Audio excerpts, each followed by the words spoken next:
నమస్తే అన్న, అందరికీ నమస్కారం.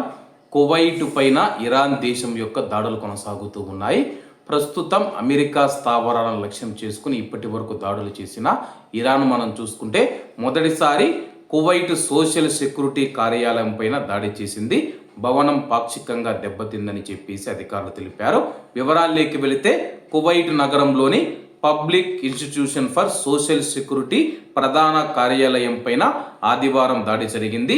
ఈ ఘటనలో సంస్థ ప్రధాన భవనం కొంత మేరకు దెబ్బతిన్నట్లు అధికారులు వెల్లడించారు. భవనానికి ఆస్తి నష్టం వాటిల్లిందని, అయితే ప్రాణ నష్టానికి సంబంధించి ఇంకా వివరాలు తెలియలేదని చెప్పి పేర్కొన్నారు.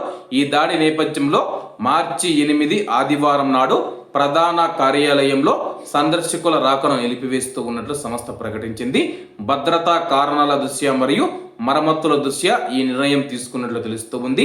ప్రధాన కార్యాలయానికి రావాలనుకునేవారు ఇతర శాఖలను సంప్రదించాలని చెప్పి అధికారులు సూచించారు.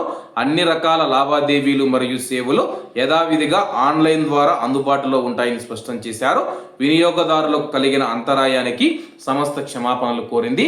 ప్రస్తుతం మనం చూసుకుంటే కానీ ఇరాన్ కువైట్లోని సోషల్ సెక్యూరిటీ ఆఫీస్ పైన దాడి చేయడం జరిగిందనమాట. ప్రస్తుతం ఈ దాడి జరిగిన నేపథ్యంలో కువైట్లో ఉన్న ప్రజలు భయాందోళనకు గురవడం జరిగింది. మరోవైపు కువైట్ అధికారులు అయితే భరోసా ఇస్తూ ఉన్నారు. ఏమీ కాదు, ఎవరు భయపడవలసిన అవసరం లేదు, కాకపోతే వీలైనంత వరకు బయటికి రాకుండా ఇళ్లల్లోనే ఉండాలని చెప్పేసి, ఏదైనా అవసరం ఉంటే తప్పితే బయటికి రావద్దని చెప్పేసి అధికారులు తెలుపుతూ ఉన్నారు. కాబట్టి కువైట్లో ఉన్న మన భారతీయులందరూ ఎప్పటికప్పుడు నేను అప్డేట్లు ఇస్తూ ఉంటాను.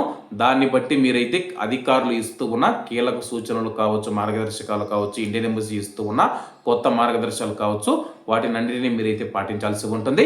కాబట్టి అందరూ బాగుండాలి, అందులో మనం ఉండాలి. అందరికీ నమస్తే అన్న, జై హింద్.